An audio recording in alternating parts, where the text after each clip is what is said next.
नमस्कार बच्चों, आज हम सीखने वाले हैं हिंदी विषय और आज का विषय है व्याकरण। इस व्याकरण में हम सीखेंगे सर्वनाम और उसके प्रकार। इससे पहले हमने एक प्रकार लिया था जो है संज्ञा का, संज्ञा और उसके प्रकार। अब हम जो दूसरा प्रकार है, दूसरा जो भेद है, उसका नाम क्या है? सर्वनाम। ये जो सर्वनाम है, उस सर्वनाम के भी अपने प्रकार होते हैं।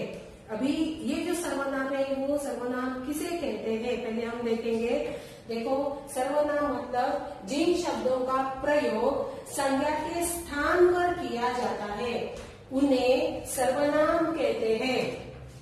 मतलब जब हम किसी के बारे में बात करते हो, किसी को बताने की जब कोशिश हम करते हैं, तब बार बार हम उसका नाम नहीं लेते। उस नाम की वजह बदले उसके लिए कुछ ऐसे शब्द हैं जैसे कि वो, ये, वह, उनसे। ये जो शब्द है वो सब सर्वनाम के हैं, क्योंकि बार बार नाम लेने से क्या होता है, वो बात सुनना हमें बोरिंग लगता है, बोर हो जाते हैं हम बार बार। जब कभी कभार हम देखो, कभी फिल्म देखते हैं, तब फिल्म के बारे में हम बात करते हैं, तब बार बार वो उस फिल्म में काम करने वाले एक्टर जो होते हैं उनका नाम नहीं लेते। उसने, उसे, हीरोइन, ऐसा वो हम नाम लेते हैं। मतलब नाम बार बार लेना हम पसंद नहीं करते और सुनने वाला भी बोर नहीं होना चाहिए। इसीलिए हम नाम की वजह बदले जो अलग से नाम जो होते हैं उसे क्या कहते हैं? सर्वनाम। फिर से एक परिभाषा देखो सर्वनाम की। जिन शब्दों का प्रयोग संज्ञा के स्थान पर किया जाता है उन्हें सर्वनाम कहते हैं। अभी ये जो सर्वनाम है, इस सर्वनाम के भी 6 प्रकार है। पहला जो है पुरुषवाचक सर्वनाम, दूसरा जो है निश्चयवाचक सर्वनाम, तीसरा है अनिश्चयवाचक सर्वनाम, चौथा है निजवाचक, अगला है प्रश्नवाचक और लास्ट है संबंधवाचक। अभी पहला जो है पुरुषवाचक सर्वनाम, उसका पहला प्रकार है पुरुषवाचक सर्वनाम। इस पुरुषवाचक के भी अपने 3 प्रकार है, ध्यान में रखो। इस पुरुषवाचक के भी अपने 3 प्रकार होते हैं। अभी पुरुषवाचक किसे कहते हैं, पुरुषवाचक सर्वनाम किसे कहते हैं, अब पहले जान लेंगे। देखो, जो शब्द बोलने वाले, सुनने वाले तथा जिसके विषय में बात की जाए उन पुरुषों का बोध कराते हैं, वे पुरुषवाचक सर्वनाम कहलाते हैं। ये हो गई पुरुषवाचक सर्वनाम की परिभाषा। अभी इसके कौन से 3 भेद है या अपने 3 प्रकार है? पहला है उत्तम पुरुष, दूसरा है मध्यम पुरुष और तीसरा है अन्य पुरुष। अभी पहला जो उत्तम पुरुष है वो कब इस्तेमाल होता है? जैसे कि बोलने वाले जो होते हैं, जिसके बारे में बोलने वाले जो लोग होते हैं या किसी से कहते हैं, मतलब कौन होते हैं? वो बोलने वाला खुद, वो मैं, मुझे, हम, हमें, ऐसे सर्वनाम का इस्तेमाल करते हैं। वो बार बार अपना नाम नहीं लेते, वो खुद को क्या कहते हैं? मैं, मुझे, मेरा, हमसे, हमारा इत्यादि सर्वनाम का इस्तेमाल करते हैं।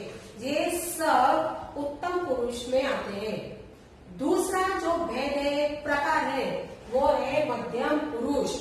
मध्यम पुरुष मतलब जो सुनने वाला होता है, जिससे हम बात करते हैं किसी के बारे में या कोई बताने की हम कोशिश करते हैं। सामने वाला क्या करता है? सुनता है, या सामने वाले को हम कुछ कहने की कोशिश करते हैं उसके बारे में, तब हम उसके लिए कैसे शब्द इस्तेमाल करते हैं? तुम, तुम्हें, तू, तुम्हारा, तुमसे इत्यादि ये सर्वनाम है। किसके? मध्यम पुरुष के, मतलब जो सुनने वाला होता है, जिससे हम बात करते हैं वो। जो तीसरा है अन्य पुरुष, तीसरा जो भेद है वो अन्य पुरुष। उसको मतलब जिसके विषय में बात की जाए, हम जो अन्य पुरुष है वो हम देखते हैं जिसके विषय में व्यवहार की जाए, मतलब वह, वे, उससे, उसका, ये सब मध्यम अन्य पुरुष में आते हैं। ठीक है, अभी ये जो बोर्ड पे लिखा हुआ है सब आप अपने वही में लिख कर ले लो, क्योंकि अगले भी प्रकार हमें देखने हैं। इतना आप लोगों को समझ नहीं आया होगा। आगे का जो पॉइंट है वो है, मतलब मेन जो भेद है वो है निश्चयवाचक सर्वनाम। आगे का जो भेद है वो अभी हम देखने वाले हैं निश्चयवाचक सर्वनाम। सर्वनाम के मैंने कितने भेद बताए हैं? टोटल 6 प्रकार होते हैं। अभी हम क्या करते हैं, एक एक मुद्दा जो है, प्रकार जो है, हम स्पष्ट करने वाले हैं ताकि आपको अच्छे से समझ में आ जाए। अगला जो प्रकार है वो है निश्चयवाचक सर्वनाम, मतलब दूसरा प्रकार निश्चयवाचक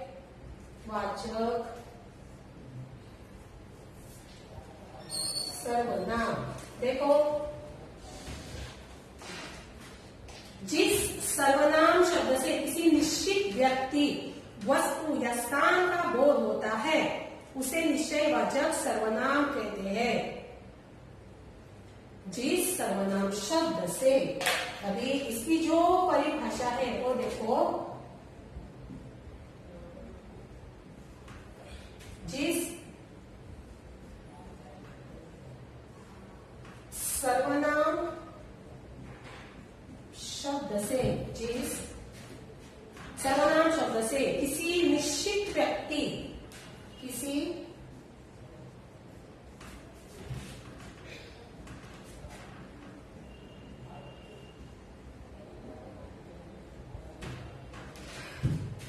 वस्तु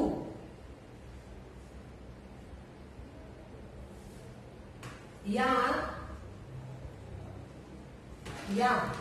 स्थान का बोध होता हो, या स्थान का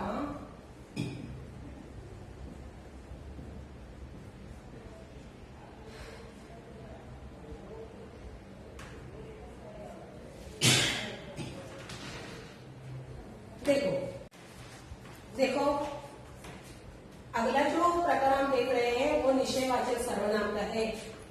इसकी जो परिभाषा है, जिस सर्वनाम शब्द से किसी निश्चित व्यक्ति, वस्तु या स्थान का बोध होता हो उसे क्या कहते हैं? निश्चयवाचक सर्वनाम।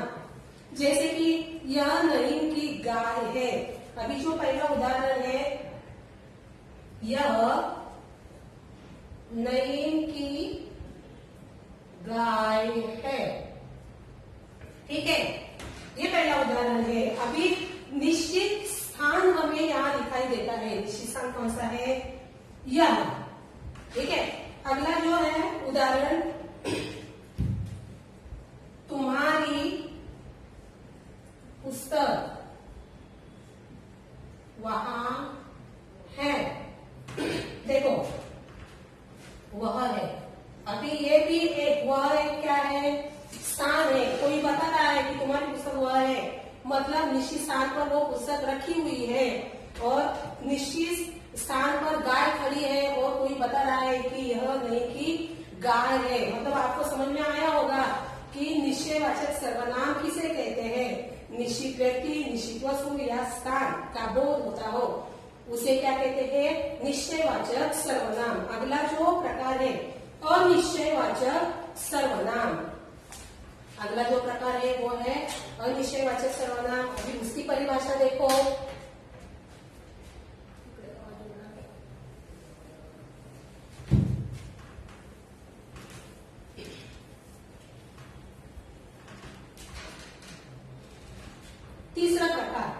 तीसरा प्रकार जो है वो अनिश्चयवाचक सर्वनाम।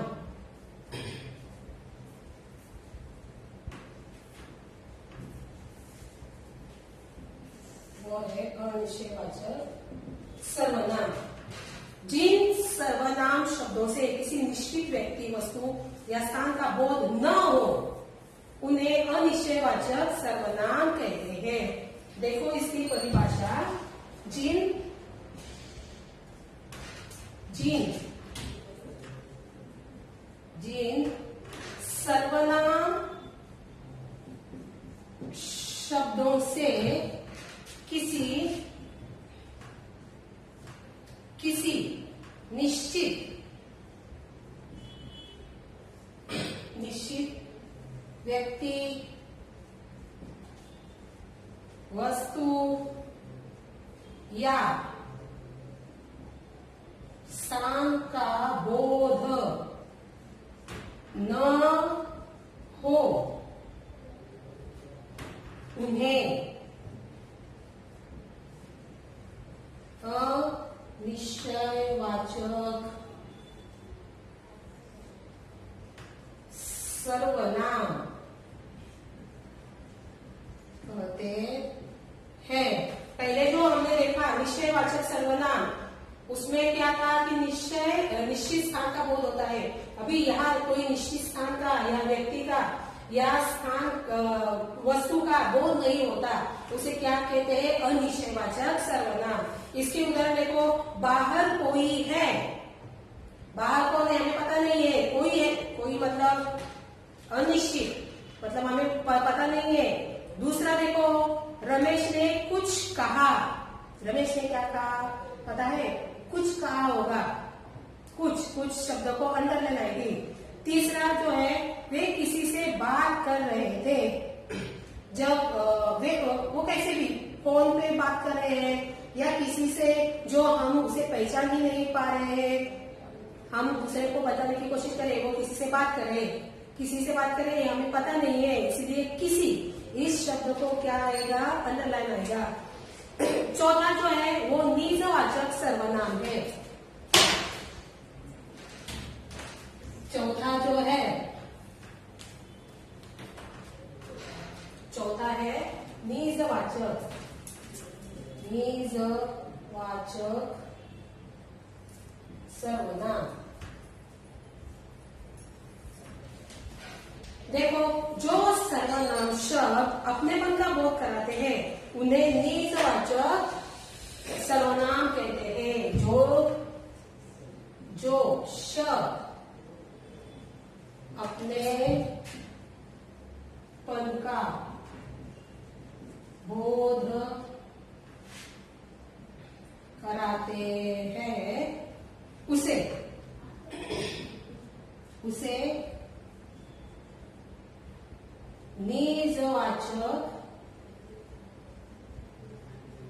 निजवाचक सर्वनाम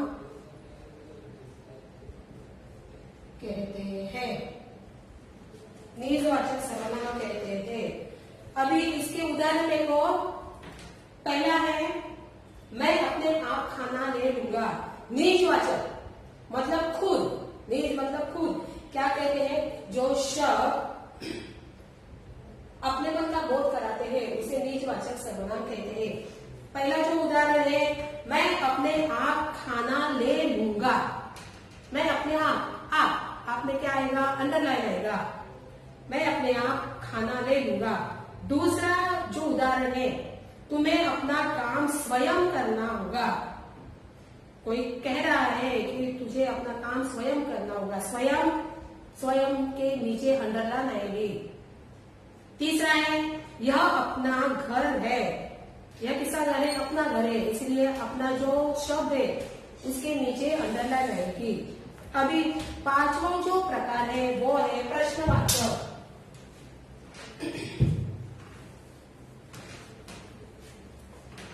जो पांचवा है वो प्रकार है प्रश्नवाचक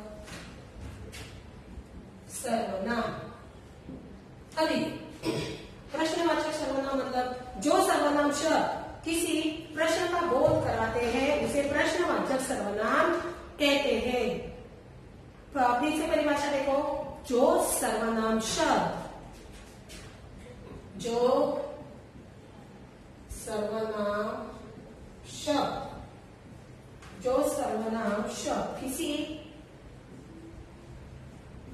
किसी प्रश्न का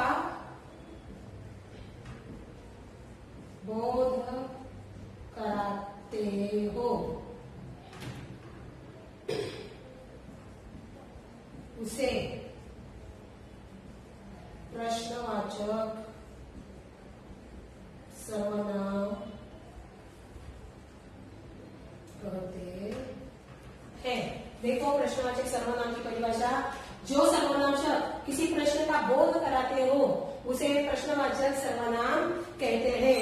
जैसे कि तुम कहाँ जा रहे हो, हम प्रश्न पूछते हैं ना, तुम कहाँ जा रहे हो, तुम्हारा नाम क्या है, या अंदर कौन है, ऐसे अलग अलग प्रश्न हम पूछते हैं, उसे क्या कहते हैं, प्रश्नवाचक सर्वनाम।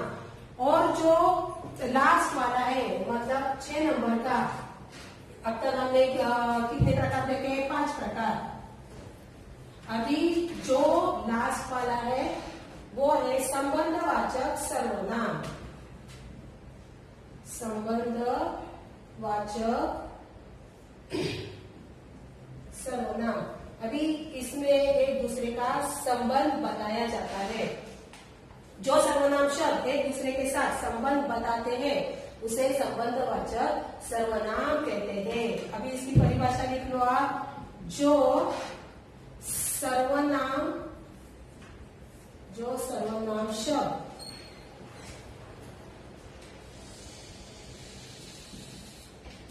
एक दूसरे के साथ संबंध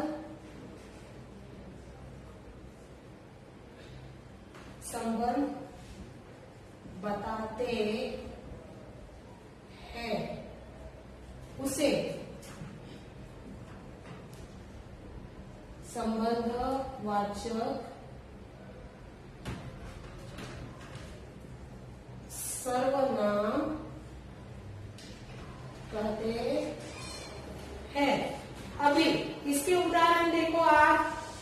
पहला जो है, जो जीतेगा उसे इनाम मिलेगा, मतलब जो और उसे, इनका क्या किया है, संबंध बताया है, जो और उसे। जैसा देश वैसा देश, मतलब जैसा और वैसा, इसके नीचे अंडरलाइन रहेगा, संबंध बताया है।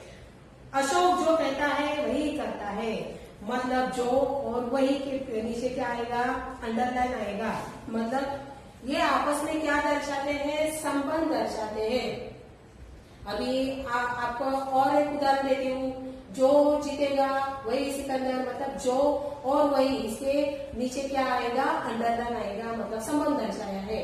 आशा है कि सर्वनाम के सारे भेद आपको समझ में आए होंगे।